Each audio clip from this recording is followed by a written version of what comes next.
예, 안녕하세요. 원재입니다. 예, 요즘 뭐 더위 치고는 이제 약간 늦더위죠. 그래도 여전히 더위가 계속되고 있는데 계속되고 있는 이유가 뭐냐면은 지금 우리나라에 이제 대륙성 고기압하고 아열대 고기압이 좀 자리하고 있다고 해요. 그게 좀 오랫동안 있는데 더워도 좀 좋은 점이 있어요. 이 고기압의 영향이 너무 커가지고 태풍이 오다가도 이게 장벽 역할을 해가지고 딴 쪽으로 밀려난다는 거야. 이제 결과적으로는 지금 일본 쪽으로 지금 태풍이 다 그렇게 선해서 가고 있어요. 이게 기압이 너무 세가지고 그래서 일본 쪽으로 가고 있다고 해요. 물론 이제 태풍이 뭐 한 번씩 오는 것이 전체 자연 측면에서는 순환 측면에서는 좋을 수도 있겠지만 아무래도 국민에게 이제 삶에는 약간 피해가 있을 수가 겠죠 다행히. 예, 그래서 이번 여름에는 태풍이 정말 안 온다 이 생각을 여름 초부터 했었었는데 이제 늦 여름이 되어서는 이 고기압 영향권 때문에 지금 태풍 5, 6호, 7호 다 일본으로 갔어요. 일본으로 가가지고 일본이 되게 지금 힘든 상황인 것 같아요. 지진, 난카이 열도인가 거기로 해서 이제 대지진이 일어날 수 있다고 국가 차원에서 경보도 울리고 일어날 수 있다는 가능성인 거죠. 그렇게 하고 실제 지진도 일어났었고 되게 고생을 많이 하고 있는데 뭐 우리와 이제 안 좋은 역사적 인연을 갖고는 있지만은 그래도 뭐 너무 큰 피해가 없는 게 좋겠죠. 적당히 적당한 수준에서 잘 이제 뭐 치러냈으면 좋겠습니다. 우리도 이제 지금 계속 덥고 있는데 오늘 저 빨래를 했어요. 날 좋은 날 퇴근해가지고 이렇게 잘 마르면 걷어오는데 되게 기분이 좋죠. 이제 걷어왔어요. 오늘도 그렇고 내일도 아마 화창할 것 같습니다. 예, 오늘 하게 될 내용은요. 선답이에요. 선답. 예전에 제가 종종 달았죠. 큰 스님들의 어떤 법고량 아니면은 일화 이야기들을 이제 모아놓은 거예요. 경허 스님 문화 선지식 13인의 선문답 해설인 거예요. 김성훈 선생님이 쓰셨는데 참 이런 기록이 참 희유한 거예요. 이런 기록을 찾기가 힘들고 경허 스님의 이제 제자들이죠. 오늘 이제 해드릴 분은 해월선사예요. 해월 스님인데 해월 스님의 이야기 중에 천진부를 깨트린 수자 이야기가 있어요. 천진부를. 그래서 이 이야기를 한번 읽어보면서 이런저런 말 한번 해보기 시작하겠습니다. 해월 선사가 파괴사에 있을 때 일이다. 해월 선사는 12살 되는 동자승과 함께 살고 있었는데 마치 친구처럼 지냈다. 하루는 해월 선사가 장에 가려고 절문을 나선이 방 안에서 아이고 아이고 하는 곡소리가 들려왔던 거예요. 해월 선사가 돌아오더니 방문 앞으로 다가서서 말했다. 큰스님 저는 오늘 장에 다녀오겠습니다. 객스님하고 재밌게 노십시오. 제가 이거 맨 처음 읽을 때는 저는 동자승이 큰스님한테 해월스님한테 그런 줄 알았어요. 근데 알고 보니까 반대야. 해월스님이 동자스님한테 큰스님 제가 장에 다녀오겠습니다. 객스님하고 재밌게 노십시오 한 거예요. 그러니까 동자승 재밌죠. 아니 내 점심은 안 주고 너 혼자 가려고? 뭐 이런 식으로 얘기한 거예요. 그래서 해월선사는 동자승에게 깍듯이 인사를 하고 난 뒤에 장을 향해 떠났죠.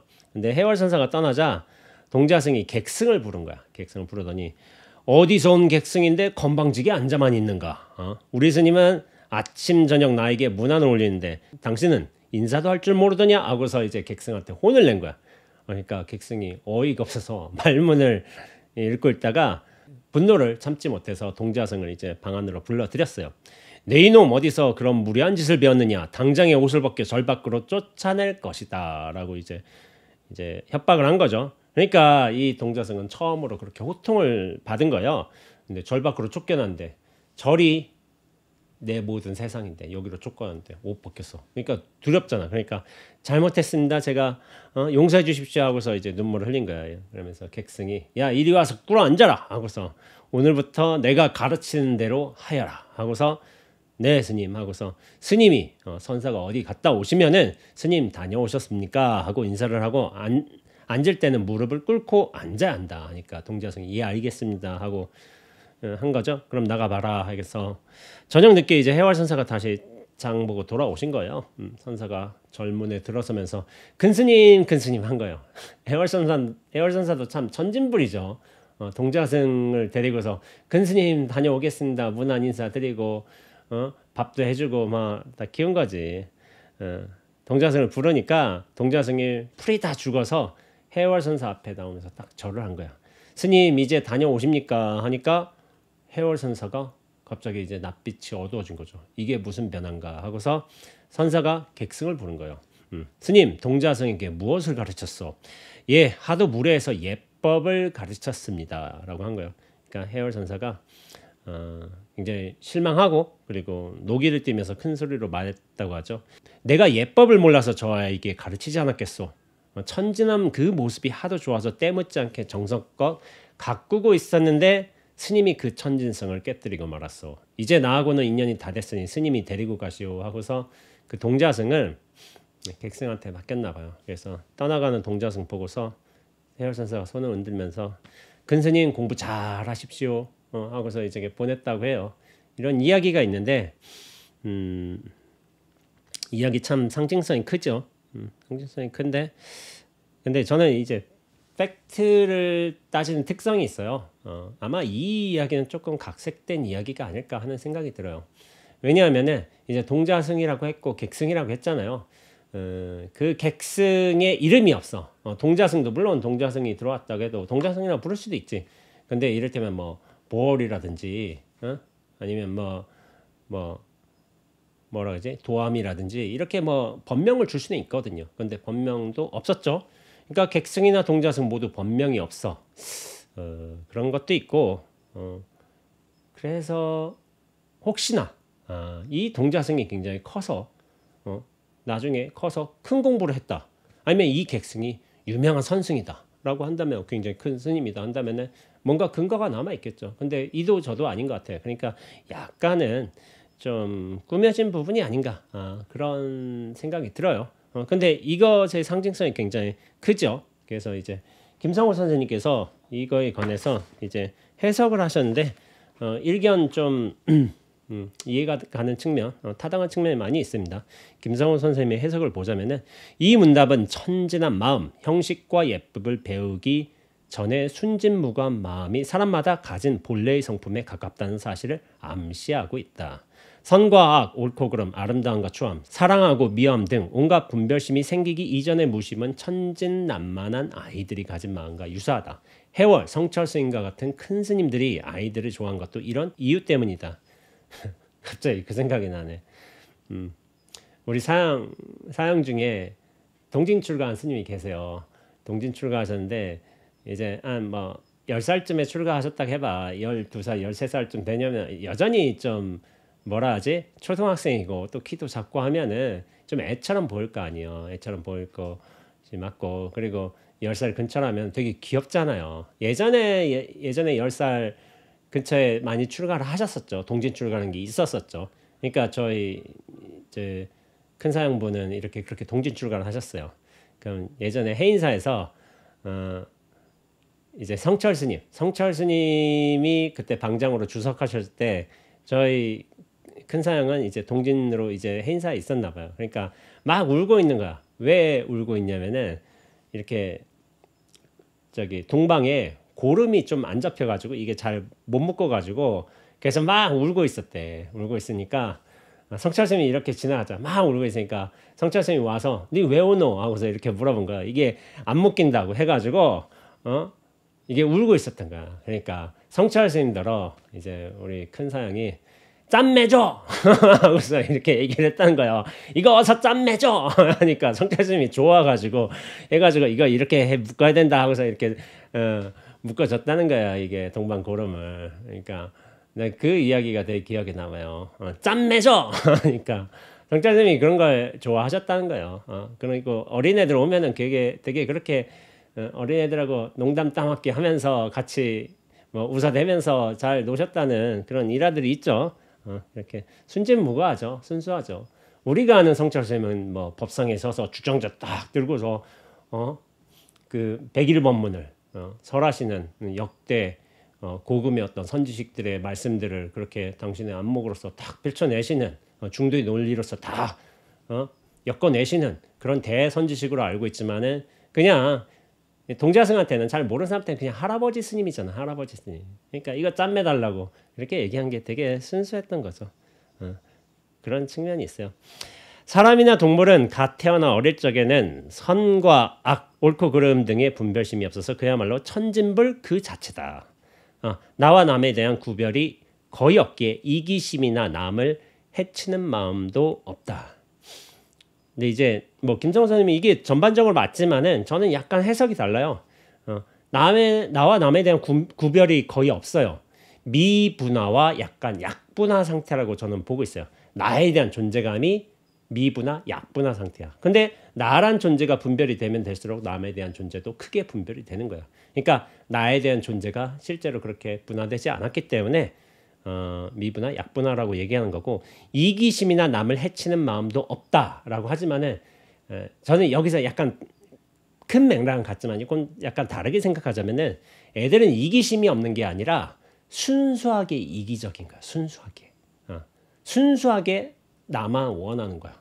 내 이익만 따르는 거야. 근데 뭐냐면 이기심에 초점이 있는 게 아니라 순수함에 초점이 있다는 거예요. 애들 배고프면 울잖아.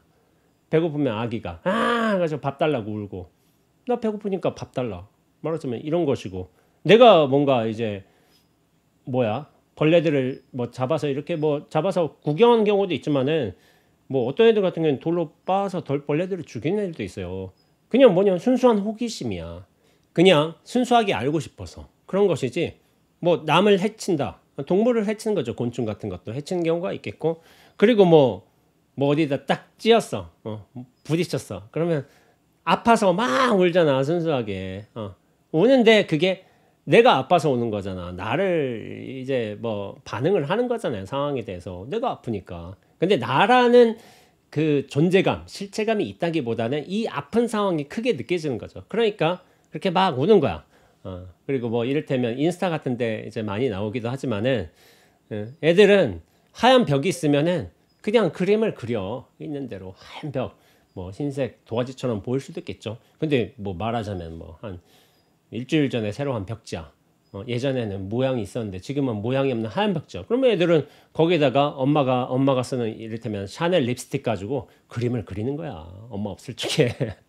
샤넬이나 뭐 이런 거 있잖아요. 비싼 거 립스틱을 막 그려. 그럼 엄마들이 그런 걸 인스타에 올려놔. 애들이 뭐 난리친 거 올려놓고서, 걔들은 순수하게 이기적인 거죠. 순수하게 유희를 즐기는 거지. 그러니까 자기 하고 싶은 대로 하는 거야. 근데 자기 하고 싶은 대로 한다고 해도 순수함에 그 초점이 가 있기 때문에 이거에 대한 어떤 판단 능력이 없기 때문에, 그래서 그거를 우리가 어떤 식으로 나무랄 수가 없죠. 그래서 세상이 온통 그러니까 나란 존재가 있다기보다는 이건 나를 위한 전체 세상이야라고 인식하기 때문에 어떻게 보면은 그렇게 해도 아무런 문제가 없는 거야. 그렇기 때문에 그런 것이 있고, 제가 질문이 멈춰지면 스스로 답이 된다 해서 플로리다 프로젝트라는 영화에 관해서 얘기를 한 적이 있죠. 거기서 애들 3명이서 침 뱉는 놀이를 해요. 그러다 침 뱉는 놀이를 했는데 침이 그만 이제 젠 씨라는 애 엄마 차에 다 이제 이렇게 더러워진 거야. 유리창이면 다. 그러니까 젠 씨 엄마가 불러가지고 애들 셋을 다 잡아 세워가지고, 야, 니네 이제 혼나야 돼. 니네 이제 타월 줄 테니까 이거 가지고 차 닦아 하니까 애들이 차를 닦는 거를 일종의 벌로 받아들여야 되는데 애들이 굉장히 즐겁게, 굉장히 놀이하듯 하면서 이렇게 하는 거야. 그러니까 젠씨 엄마 차가 더러워졌잖아요. 그러니까 젠씨도 그걸 보고 있다가 나도 저게 끼고 싶어. 애들이 저렇게 벌 받으면서 이제 차를 닦고 있는데 저게 즐거운 놀이 같아 하면서 애들이 젠씨한테 불러. 야, 너도 와서 같이 닦고 하니까 젠씨가 막 즐겁게 닦는 거예요. 그러니까 엄마가 화가 난 거죠. 야, 니들 벌 받고 있는 건데 왜 우리 젠씨를 불러다가 같이 일을 시키느냐. 하지만 애들한테는 그런 얘기가 소용이 없어요. 애들은 벌을 받는 게 아니라 그 순간을 순수하게 즐기는 거야. 사실 침을 뱉는 것도, 이렇게 담장 너머로 탁 침을 뱉는 것도 그 사실도 즐기고 있었고, 이 침으로 더러워진 차를 닦는 것도 놀이로서 즐기고 있었던 거예요. 그러니까 사실 이 플로리다 프로젝트란 영화가 이런 애들의 순수성에 관해서 다룬 영화이기도 하지만은 어떤 미국의 교육의 문제점, 어떤 가정 불화에 따라 아이들이 차별받는 거 아니면 아이들이 버려지는 거 그런 어떤 사회적인 메시지를 주기 위해서 만들어진 영화 측면이 있어요. 근데 시선은 애들의 시선이라는 거지. 근데 저는 그 애들의 시선으로서 영화 작품을 만든 감독에 대해서 되게 경탄을 했고 그러면서도 애들의 정말 순수성이 이렇게 드러나는구나 하고서 되게 좋은 영화로 기억돼요. 근데 얘기하지만은 애들한테는 아직 질서가 무엇인지 분별이 무엇인지 자리 잡히지 않았어요. 어떻게 보면 순수하게 무분별, 무질서요. 근데 분별과 질서는 우리 어른들의 것이죠. 이 사회의 것이야. 애들은 아직 사회화가 덜 됐고 어른이 되지 않았기 때문에 분별과 질서를 아직 나눌 수가 없어요. 확연하게. 그렇기 때문에 죄와 벌, 뭐 어떤 착한 일과 보상 아니면은 일과 놀이 이런 것들의 구분도 없는 거예요.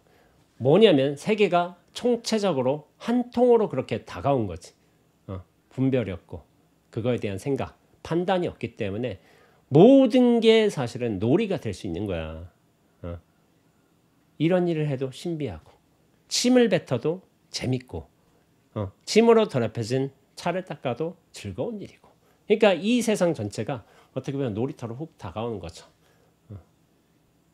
그렇죠. 땡볕에서 이렇게 아이스크림을 먹고 있어도 아이스크림이 이렇게 톡톡 떨어져도 개미가 이게 이를테면 바지 아이스크림이 묻어서 개미가 와서 그걸 말아먹고 있어도 그렇다고 해도 이걸 빨래할 거 내 몸이 더러워진 거 이 땡볕이란 저 시원한 아이스크림 가게가 아니라 이 땡볕에서 아이스크림 먹는 것도 다 즐거운 일이야. 그러니까 세상이 얼마나 신기하고 재미난 일들 투성일까. 근데 그 근원은 뭐냐면은 나라는 주체와 실체가 아직 크게 자리 잡혀 있지 않기 때문에 그것이 확고하게 정해져 있기 않기 때문이라고 저는 보고 있어요. 나라는 존재는 어떻게 보면 어떤 관념이요. 관념이고 또 욕망의 집합체일 수 있고 어떻게 보면 사회적 역할을 하는 한 중심이에요. 근데 그런 게 여전히 분화되지 않은 상태야. 이 세계가 총체로 다가오고 있으니까 나를 포함해서. 그래서 세상을 놀이터로 받아들일 수 있는 거예요. 근데 이제 나란 존재가 이렇게 확실하게 고정될수록 의미가 매겨질수록 그러면서 어떻게 보면은 세계가 더 이상 놀이터가 아니라 이제 사바세계가 되는 거지. 내 분별, 상식, 기준에 의해서 해야 될 일, 하지 말아야 할 일, 좋은 일, 나쁜 일, 뭐 나한테 이득이 되는 일, 이득이 되지 않는 일 그런 게 구별이 되기 때문에 굉장히 힘들어지는 거죠. 사바세계가 되는 거야. 예전에는 세상이 통째로 다가왔다면은 지금에는 하나하나의 분별로 다가오는 거죠. 그러니까 제가 어렸을 때를 생각해 봐도 그래요. 물론 이제 기억이란 것도 그렇죠. 나란 존재와 실체가 이렇게 분명하게 나눠져 있다면 기억도 쌓여요. 왜냐하면 그 기억이 개별에 대한 경험들에 대한 어떤 나의 받아들인 어떤 생각들이니까. 그 실체가 있다면 기억들도 제대로 쌓이겠지만은 예전에는 어린애들이 기억을 하지 못하는 건 이유는 뭐냐면은 아직 실체로서 이 강력한 중심으로서 자리 잡히지 않았기 때문에 경험이 통째로 오는 거예요. 통째로 왔다가 실체가 아니기 때문에 남아있을 구석도 없어. 그러니까 다 빠져나가 버리죠. 남지 않는 거야. 흔적을 남기지 않는 거죠. 그러니까 어렸을 때 생각해 보면은 기억이 안 난다 측면도 있지만은 저는 그 이유를 기억이 안 난다기보다는 세상이 통째로 다가와서는 통째로 또 흘러가 버린 거야. 그래서 어떤 종류의 자녀 기억이 그렇게 남지 않는 것이라는 생각이 들기도 해요. 근데 나란 존재가 이렇게 실체로 자리 잡혀 있잖아. 그럼 몇 분 전에, 며칠 전에 기억도 생생하게 나는 거죠. 물론 사람마다 기억력 수준이 다를 수도 있지만은 실체가 될수록 기억이 좀 더 분명하게 자리 잡히는 거야. 기억도 실체가 되는 거죠. 근데 아이 상태에는 이 나란 존재가 미분화 상태, 약분화 상태이기 때문에 그렇게 순수하게 해맑게 살아갈 수 있는 거죠. 세상을 놀이터로 즐길 수 있는 거죠. 그러니까 옛 선지식들, 뭐 해월쌤도 그렇고 성철쌤도 그렇고 이런 미분화 상태 그런 과정에 있는 아이들이 되게 신기한 거지. 우리는 저렇게 생각하지 못하는데 어떻게 저런 생각을 할까? 그래서 요즘에 이제 인스타 같은 데 보면 유튜브 같은 데 보면은 어린애들이 어떤 영상들을 올리는 엄마들이 많이 있어요. 그게 누구지? 충청도에 있는데 까먹었다. 충청도 꼬맹이가 하는 게 굉장히 인기를 끌어요. 남자인데 너무 재밌어. 태하? 태하일 거예요. 태하. 태하라는 친구도 있고 또 꼬맹이 여자애도 있는데 여자애도 되게 재밌어요. 여자애도 오늘 뭐 유치원에서 어떤 친구랑 만나서 사귀기를 했는데 결혼하기로 했는데 아빠가 안 돼. 아빠가 허락해야지 너 결혼할 수 있어 하니까 애가 막 우는 거야. 그런 모습 보면 얼마나 재밌어. 그러니까 즉각적으로 눈물 뚝 떨어지려고 하고 있어. 결혼하기로 약속했대. 근데 아빠가 허락해야지 니들 사귀고 결혼할 수 있어 하니까 막 울어. 그러니까 우리는 그런 게 재밌잖아요. 순수하게 반응하는 거잖아. 아직 결혼이라든지 뭐 이를테면 남녀의 만남이라든지 뭐 그런 게 없잖아요. 개념이. 순수하게 다가서니까 그 재밌어지지만은 나중에 배워가겠죠. 여러 가지 사회적 교육 과정들을 거치면서 이제 중생이 되겠죠. 중생이 어엿한 중생이 되겠죠. 힘들어질 거예요. 이제 사바세계가 곧 당내하게 되어 있죠. 그 다음에 또 읽어보자면은 김상우 선생님의 글이죠. 그러다가 마침 부모나 사회로부터 교육을 받아 사리 분별을 하기 시작하면서부터 분별심과 망상이 나날이 자라나게 된다. 온갖 예법과 권위의식, 고정관념 등을 받아들이면서 날 때부터 가진 자연을 닮은 해맑은 심성은 분별심 속으로 숨어들고 만다. 그쵸? 자리를 잃고 말죠. 자라나면서부터 탐욕과 성냄, 어리석음, 탐진치는 더욱 자라나 스스로 세 가지 독한 마음을 불러일으키고 급기야 사회 전체를 사막도로 만들고 만다. 결국 수행이라는 것은 탐지치 삼독을 씻어내어 본래의 천진한 성품을 회복하는 과정인 셈이다. 그러니 화두를 타파해 무심도인이 된 해월스님과 같은 큰 스님들은 천진한 동자의 마음을 귀하게 여기고 보존하려 한 것이다. 오염된 삼독심을 비워 무념이 되는 길은 쉽지 않은 과정이다. 반면 어릴 때 출가한 동자승들은 세속에 찌든 삼독심에 물들기 전에 불법의 가르침을 받으면 쉽게 천연의 자성을 회복할 수 있다. 동진 출가한 스님들은 전생의 출가 인연이 깊은 만큼 본래 성품을 되찾는 과정도 그만큼 수월하다고 볼 수 있다라고 이렇게 글을 쓰셨는데, 동진 출가한 스님이 어렸을 때 출가했으니까 불법도 곧장 받아들이고 그래서 본래 성품을 되찾는 과정, 어떻게 보면 깨달음도 좀 더 수월할 수가 있다라고 이렇게 말씀을 하셨지만은 좀 맞지는 않는 얘기 같아요. 저는 절집에 살고 있잖아요. 그러면 이제 동진 출가한 스님들이 옛 어른생들이 많이 계시잖아요. 그럼 동진 출가한 스님들이 공부를 뛰어나게 잘하는가? 그렇지가 않아요. 그냥 사람마다 달라요. 경험마다 다르고.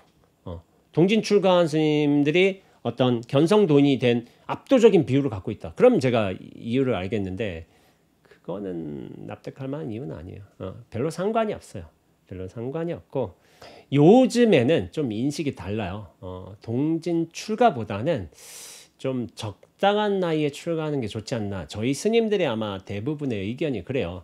너무 늦은 나이에 출가하는 것도 좋진 않아요. 왜 그러냐면은 이를테면 조계종 출가 공식 나이가 아마 50세일 거예요. 만 50세. 그러면 40 중후반에 이제 출가를 하잖아요. 그런 분들이 계시잖아요. 그러니까 저희 어른 선생님들이나 이때 뭐 선원장 선생님들이나 그런 선생님들의 얘기를 들어봐도 40 후반에 출가한 선생님들은 너무 약돼요.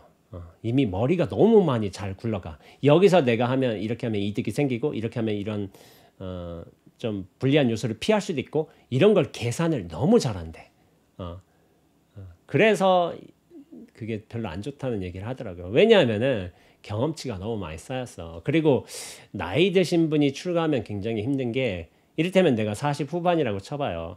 그 50년 가까이 생성된 습관은 바꾸기가 굉장히 힘듭니다. 못 바꾸는 건 아니에요. 그런데 이제 절에서 살아간다는 건 뭐냐면은 절에서 새로운 인격으로 새로운 자기 존재로서 살아가는 거예요. 그러니까 이전에 가졌던 습관들, 생각들은 좀 묵혀두는 게 좋아요. 없애버린 것이 좋고. 근데 이게 나이가 많으면 많을수록 이게 없어지기가 쉽지가 않아요. 그러니까 굉장히 힘든 거예요. 그래서 이제 큰 스님들이 나이 많은 이제 행자들을 잘 받지 않으려고 해요. 왜냐하면 묵은 습 떨궈내기가 그렇게 힘든 거야. 그래서 20세 초반, 20대 초반만 해도 사람이 어떻게 보면 순수하거든요. 가르치는 대로 그렇게 배우고 따라하고 그렇게 흡수해버려. 그러니까 20대 초반을 더 선호할 수밖에 없지. 왜냐하면 얘는 가르치는 대로 익히고 배우는 대로 행하니까. 그게 가능해요. 근데 나이가 이제 많이 들수록 행자가 이제 출가를 한다면은 거기에 대해서 자기가 판단을 해. 그러면서 반발심도 일어나. 그리고 이런 것도 있지. 나 이미 살 만큼 살아봤다고. 나도 이미 어른이라고. 이런 생각이 있지. 네, 절집은 나이가 어떻든 간에 처음부터 새로 시작해야 돼요. 그런 게 있어요. 그렇기 때문에 내가 가진 뭐 기준, 분별심 다 내려놓을 필요가 있어요. 그렇기 때문에 젊은 나이의 스님이 훨씬 낫다고 볼 수도 있습니다. 그래서 저희 뭐 스님들끼리 하는 말이지만은 20대 아마 초중반쯤이 제일 좋지 않나. 대학쯤은 가서 뭐 졸업은 안 한다 하더라도 대학 가서 좀 생활도 해보고 교우 관계도 해보고 대학 못 가면 좀 아쉬울 수도 있잖아요. 그리고 연애도 해보고 그 다음에 좀 남자로서 비구로서는 좀 군대를 갔다 와야 되는 측면이 있잖아요. 군대도 한 2년 갔다 오고 그렇게 한다면은 출가를 제일 빨리 하게 되는 적합한 나이가 24살이나 5살쯤 될 거예요. 24살쯤 되면은 출가하기에 적합한 나이라고 보고 있어요. 저희들은 그렇게 보고 있습니다. 저 같은 경우에는 출가를 28살에 했는데 대학 졸업까지 해서 그렇죠. 28살 초반에 1월에 출가를 했죠. 그러니까 28살만 해도 요즘에는 동진 출가라고 부릅니다. 동진, 젊은 나이에 출가했다고. 왜냐하면 20대에 출가한 스님이 적기 때문에. 그래서 동진 출가라고 불러요. 근데 이제 여기서 말했다시피 동자승일수록 되게 자기 본원의 성품을 회복하기 쉽다 이런 식으로 말씀하셨지만은 여기에 대해서 제 개인적인 평가하고 주변 스님들의 어떤 대부분 공통된 평가를 얘기하자면은 꼭 그렇지는 않아요. 사실대로 얘기하자면 동자승일수록 약간 어렸을 때부터 대접을 받고 살아왔을 수가 있어요. 왜냐하면 어렸을 때부터 스님이야. 그리고 뭐 10살 때부터 이렇게 뭐 이를테면 비구니 스님들한테 업혀 크신 큰 스님들도 있어요. 비구니 스님들이 업혀 키우고. 그러니까 동자 10살이면 그냥 애기잖아. 애기라 하더라도 그냥 업히면서 이제 키우는 거야. 그러니까 울면은 뭐 사다 주고 뭐 해주고 그리고 노보살님도 아유 스님 오셨어요 이렇게 예우를 하잖아요. 그러니까 어떻게 보면은 요즘의 관점에서는 이게 썩 좋지 않을 수도 있어요. 기본적인 사회 교육을 어린애답게 받는 것도 중요해요. 그러니까 너무 대접을 받다 보면은 이게 이제 사회와 과정에서 문제가 되는 건데 잘못하면 이기적으로 클 수가 있어. 나는 항상 대접을 받아왔어. 보살님이나 절집에서 다른 뭐 스님들에 있어서 물론 비구 세계에서는 또 위계가 있겠지만은 그런 대접을 받는 게 마냥 좋은 것만은 아닙니다. 그리고 이를테면 어렸을 때부터 큰 스님이 되잖아요. 이를테면 10살에 출가했다고 쳐봐. 지금은 이제 승납을 계산하는 기준이 다르지만은 예전에는 어렸을 때 승납이라면 그 승납도 쳤단 말이에요. 그러니까 10살에 출가했으면 30살만 돼도 승납이 20년이야. 제가 내년에 20년인데 30살만 돼도 20년이라서 옛 스님들 같은 경우는 20년 차만 딱 됐어도 어떻게 보면 해인사 주지도 하고 그랬어요. 예전의 스님들은 제가 알고 있기로는 20대에도 해인사 주지를 했다고요. 그만큼 이게 동진 스님들이요. 대부분 동진 스님들 20대에 딱 해인사 주지를 해. 그럼 지금 해인사 주지는 스님은 이제 연세가 어떻게 되실까? 한 60 근처쯤 되시지 않을까? 그렇게 생각을 해요. 그러니까 예전에는 빨리 출가했기 때문에 빨리 이제 자리가 잡혀서 큰 스님 역할을 하실 수 있었던 거예요. 처음부터. 그러니까 30이 돼도 큰 스님이고 40, 50대도 큰 스님인 거예요. 계속 큰 스님으로 남아있어. 근데 그게 썩 좋은 것만은 아니다. 저는 그렇게 생각하고 있습니다. 나이에 맞게끔 자기가 해야 할 일도 하고 합판으로서 어떤 것도 익히고 그렇게 하는 게 굉장히 중요해요. 그래서 어떤 큰 스님들 어느 큰 절인데 큰 절에는 그렇게 동진 출가 많으세요. 동진 출가 많아서 스님들이 물어봐. 그럼 스님도 동진 출가하세요? 하면은 어떤 스님이 난 안동진 이런 거 안동진. 저 안동진이 뭐예요? 하니까 동진 아니라고. 나랑 동진이랑 엮지 말라고 이렇게 얘기를 하시는 거예요. 그러니까 동진 스님들에 대한 어떤 그게 있어요. 분위기가 분위기가 난 그 사람들하고 다르다고. 그래서 그런 경우가 있어요. 동진도 동진 나름이에요. 사람도 사람 나름이고. 저희 노장님 같은 경우는 동진이셨죠. 10몇 살 때 출가를 하셨으니까 동진 출가하셨지만은 사람 나름이에요. 공부 잘하는 사람은 뭐 여러 요인들, 이유들이 있겠지만 잘해요. 잘하고 아닌 사람은 아니에요. 동진이 그렇게 공부에 영향을 미친다. 저는 그렇게 생각하지는 않습니다. 그래서 여기 한번 다나천연 스님 한번 얘기를 해볼게요. 여기 굉장히 천연한 이야기가 나왔으니까 굉장히 순수하고 무잡한 스님 중에 하나로 언급되는 분이 다냐천연 스님이시죠. 다냐천연 스님은 이제 어려서 유학을 공부했어요. 유학을 공부하고 예전에 유학 공부하면 가장 뭐 바른 길이 보통의 길이 뭐냐면은 과거에 급제해가지고 어떤 관료로 나가는 길이요. 그러니까 다냐천연 스님도 그렇게 유학 공부하고서 과거 시험을 보기에 간 거죠. 그때 같이 함께 가신 분이 방원거사예요. 방원거사가 누구냐면 방거사예요. 방거사.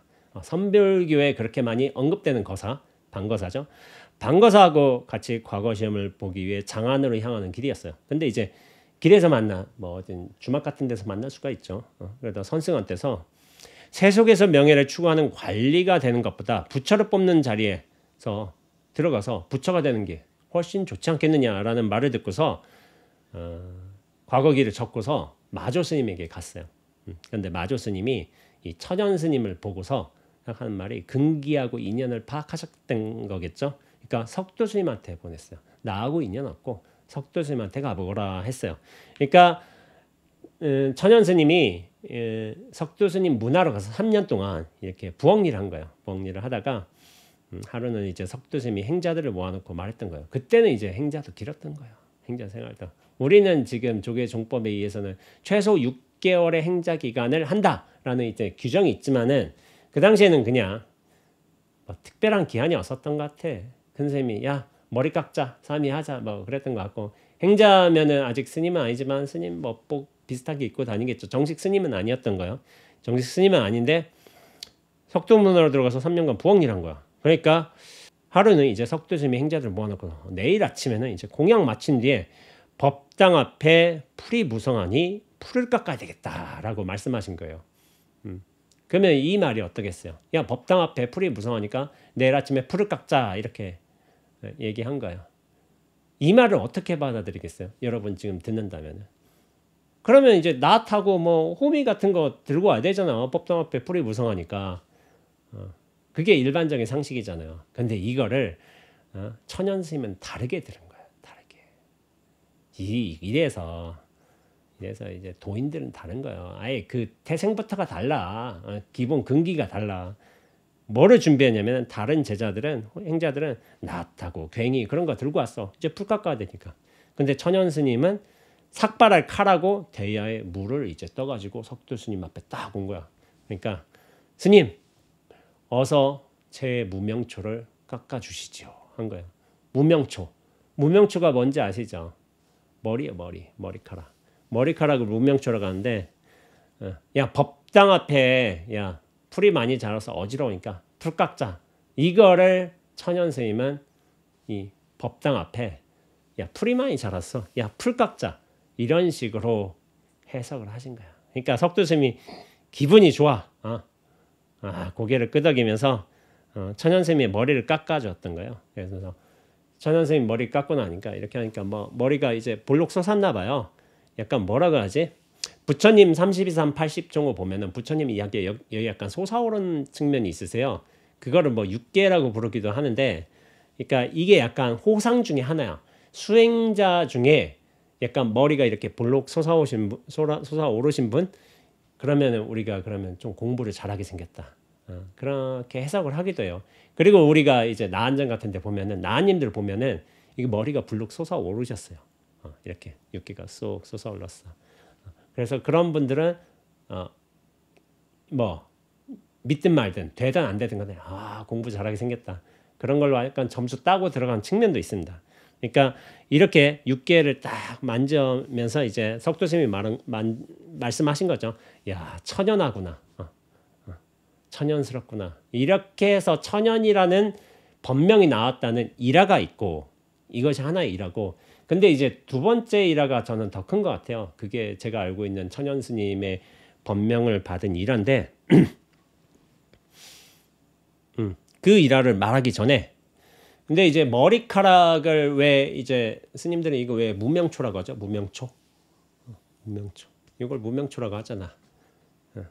무명의 풀, 무명의 풀뿌리 뭐 이렇게 해석할 수도 있잖아요.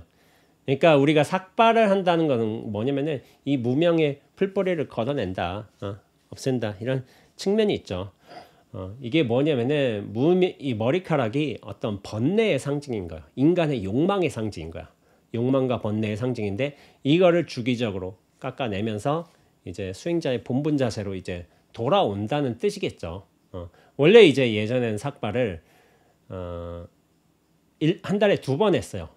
보름 전날 음력으로 14일하고 금음날 그러니까 초하루 전날하고 보름 전날 초하루 전날 이렇게 2번을 했지만은 요즘에는 삭발을 그렇게 2번 하는 도량은 굉장히 적습니다. 원칙으로는 그런데 요즘에는 머리도 말끔하게 좀 잘 깎아야 되는 측면이 있다. 그게 이제 보기도 좋다 해가지고 보통 열흘에 한 번씩 하는 도량이 많이 있어요. 수도원 같은 경우도 음력으로 4일, 14일, 24일인가 아마 할 거예요. 4, 14, 24.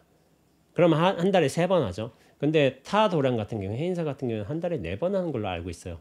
그러니까 좀 말끔하죠. 어떤 측면에서. 열흘이 되게 많은 것 같고, 선원 같은 측면에는 일주일씩 이제 깎는 삭발하는 도량도 있어요. 근데 이제 무명초라고 하는데 왜 머리카락이 무명이냐? 욕망이냐? 왜 번뇌냐? 이렇게 해석이 될까? 어떤 종류의 어떤 아이덴티티, 자기의 정체성을 드러내는 게 어떻게 보면 이 머리이기도 해요. 머리. 뭐 우리나라가 그런지 모르겠지만 머리 스타일에 따라서 어떤 사회적 위치를 드러낼 수도 있어요. 머리에 얻는 어떤 장신구를 통해서도 그렇게 드러내는 측면도 있죠. 그래서 사회적 어떤 위치, 계급화 이렇게 해석될 수도 있고 욕망으로도 비견될 수 있는 게 또 뭐냐면은 머리 스타일을 우리가 자주 바꿀 수 있잖아. 이런 방식으로 했다가 염색도 했다가 모양도 바꿨다가 여기에 자기 어떤 개성을 드러낼 수 있단 말이야. 그러니까 머리가 단지 이제 머리 털의 문제가 아니라 자신의 욕망을 드러낼 수 있는 자신의 어떤 정체성을 상징할 수 있는 요소가 되는 거예요. 여자들도 그렇죠. 뭐 이게 그럴 수도 있지만은 남자와 여자를 구분하는 가장 중요한 기점은 저는 머리라고 생각하고 있어요. 머리. 똑같은 빡빡이다. 이렇게 머리가 없다. 남녀 구별이 생각보다 어려워져요. 되게 어려워져요. 근데 우리가 저 사람은 남자다, 저 사람은 여자다라고 구분할 수 있는 거는 이 머리 스타일 때문이에요. 머리 스타일. 머리 길고 이렇게 모양을 주고 하면은 아 여자구나. 하지만은 머리가 없다면은 실제로 구분이 되게 힘들어요. 남자도 어떻게 보면 이쁘장한 남자를 머리 길고 이렇게 한다면은 여자처럼 보여요. 그러니까 머리가 성적 정체성도 드러내고 자기의 욕망도 드러내고 사회적 위치도 드러내고 있고 한 거예요. 그리고 승속 간의 구분을 보자면은 머리가 딱 깎여져 있으면은 저 사람은 무언가 다른 사람이구나. 무언가 다른 일을 하는 사람이구나. 그리고 아시아 전통에서는 무언가 수행을 하는 사람이구나. 그런 식으로 해석되는 경향성이 있어요. 세속의 사람이 아니구나. 그런 해석되는 경향이 있기 때문에 무명초라고 부르지만 그런 다양한 요인들, 해석들이 있지 않을까. 그렇게 생각하고 있습니다. 그리고 이 천연 스님에 관한 이 법명을 얻은 것에 대한 다른 기록이 또 있어요. 전등록 14권에 이런 기록이 있죠. 천연 스님이 나중에 이제 석두선사의 회상에서 있다가 나중에 마조선사의 회상으로 갔어요. 원래 그 당시에 같이 도반이었던 방거사도 석두스님과 마조스님을 이렇게 왕래를 하거든요. 왕래를 하면서 나중에 마조스님한테 만법과 더불어 짝하지 않느니 누구입니까? 라고 하고서 그런 질문하니까 그대가 서강설을 한 입에 마신다면 이야기해주리라, 말해주리라 이게 말을 듣고 확연히 깨어나셨어요. 그러니까 마조 스님이 굉장히 큰 영향을 미쳐주셨죠. 근데 천연 스님도 마조 회상으로 간 거예요. 근데 마조 스님께 인사를 하기 전에 이를테면 석두 스님한테 보냈잖아요. 그러니까 그 석두 스님의 존재에 관해서 알았을 경우도 있을 것 같아요. 제 생각에 미리. 그런데 이제 천연 스님이 마조스님을 만나 뵙기 이전에 나한전인가? 나한전으로 갔던 것 같아요. 나한상을 이렇게 나한상이 컸던가 봐요. 거기에 올라가서 딱 말 타듯 앉아 있는 거야. 나한상 위에. 그러니까 다른 스님이 행자 내려오라고. 큰 스님 보시면 안 된다고. 마조스님 보시면 안 된다고. 그러다가 이제 말을 안 듣잖아. 계속 거기서 걸터 앉아 있잖아. 그러니까 결국에는 마조스님한테 얘기가 갔죠. 그러니까 마조스님이 이 소식을 전해 듣고서 딱 천연 스님 앞으로 왔어. 그러면서 하신 말씀이 내 자식아, 내 제자야, 과연 천연스럽구나 이렇게 평을 하신 거예요. 그러니까 그제서야 이제 천연 스님이 내려와서 마조 스님께 인사를 탁 올리면서 절을 하면서 인사 올리면서 이렇게 말씀하신 거예요.